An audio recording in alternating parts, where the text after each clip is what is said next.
Hi folks, you're with Tacitus today, your pushback channel, and thank you for joining this live stream. In this essay, I'd like to talk about the concept of social cohesion and it was part of the Enlightenment, or to a large extent at least. The Enlightenment in its totality wasn't perfect, and some people have even suggested that the Enlightenment contained within it some of the seeds of its own demise, and I don't doubt that. Again, it wasn't perfect in its totality.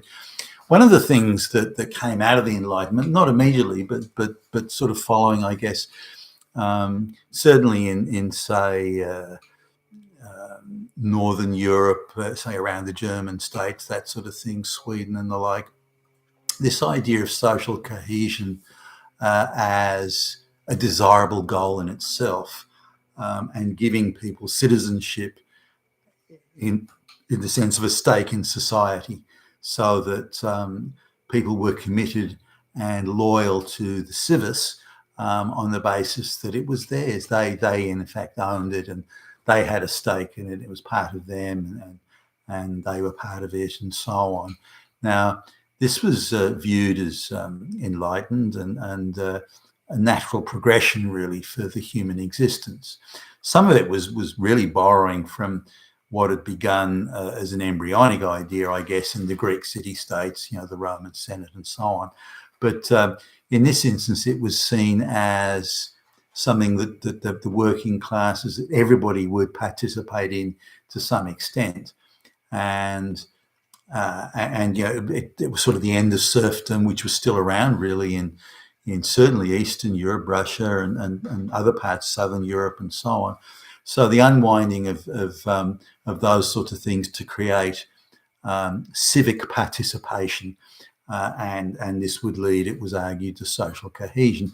Now, it had to be people who shared more or less, the same values, and there may be details to argue about, but more or less, they viewed the desirable outcomes in pretty much the same way, whether it be land reform or how the law was to be applied, the independence of courts, the sanctity of any elections, the role of monarchs and aristocrats, the obligations and duties they had to the populace, and the duties and obligations the populace had to the monarch or the government, and thus the state. So, and there was a lot of change going around at that time. Again, we think today that things like the abolition of serfdom is like all a bit ho-hum, but really that was quite a big step for for its times. And there were other developments in Europe that, for example, in many parts of Europe, even up until the mid to late 1700s, torture was considered as an acceptable method to extract confessions from people. Now, there were a number of arguments raging around at the time saying that, well, people are likely to incriminate themselves or others just to try and stop the torturing from taking place. There were those who thought, well, no, if you give it under torture, then God will protect you, and therefore what you say must be true. So there are all sorts of views running around. Some quite superstitious, others quite sensible and practical, and so on. But around, I think it was in the 1760s, for example, in most of northern Germany, torture was still considered acceptable as a way of getting confessions, but the monarch, stopped that. No, look, it's not working. Too many people are just saying whatever they want the torturers to hear. Just to stop the torture from going on. So it was decided it wasn't really the way to go. Now, in terms of this civic participation or social cohesion, we'll call it, England was really the first place in Europe to kick it off, and it was seen probably because there was it was because there was a constitutional monarchy. The monarchy had really limited powers, I guess. They just couldn't do what they wanted to do, ride roughshod.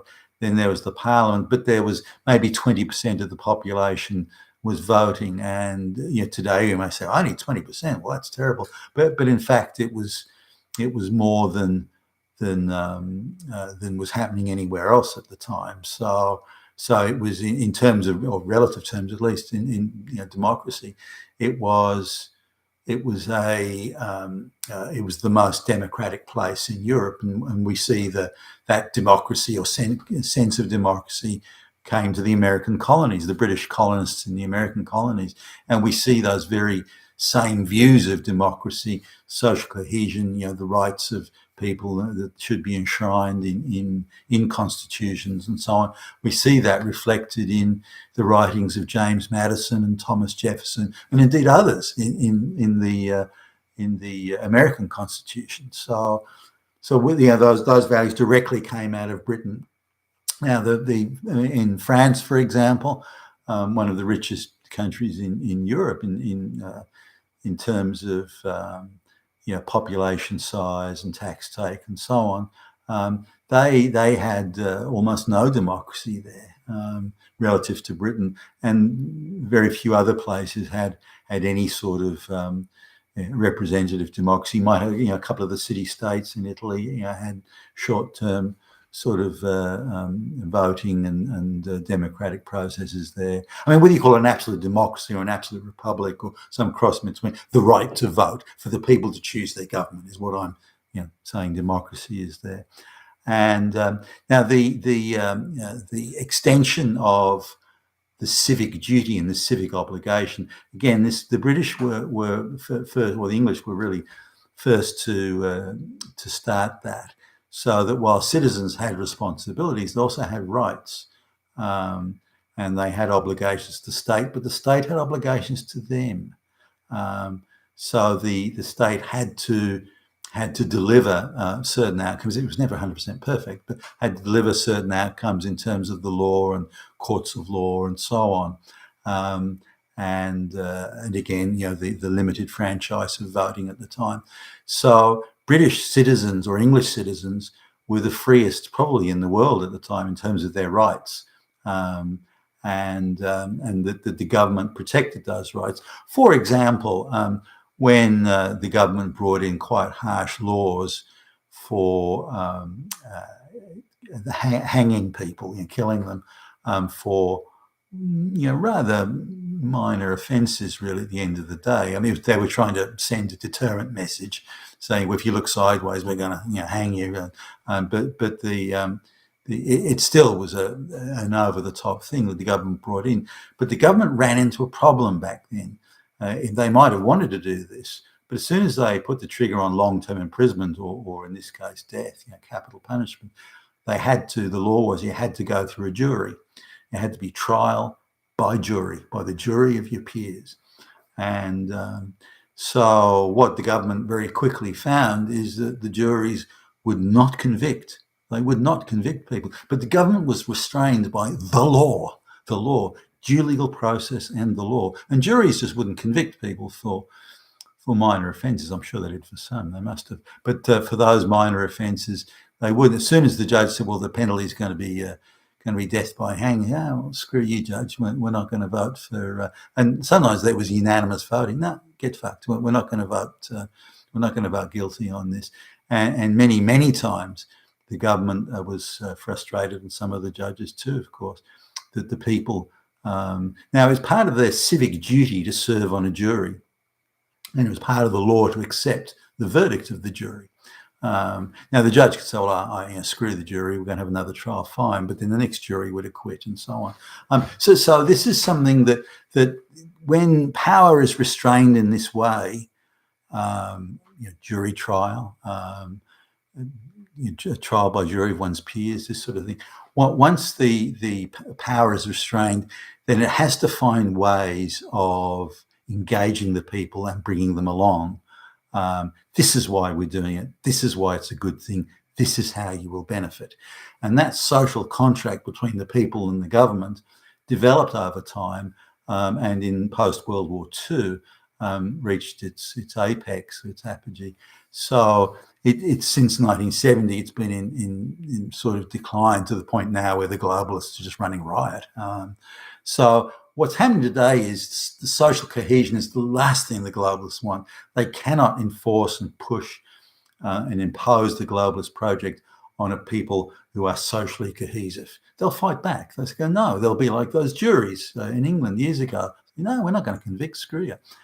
They're people at the ballot box. No, we're not voting for that. Why would we vote for bring millions of black and brown peasants in to make our lives more miserable than they've ever been? Why would we even do that?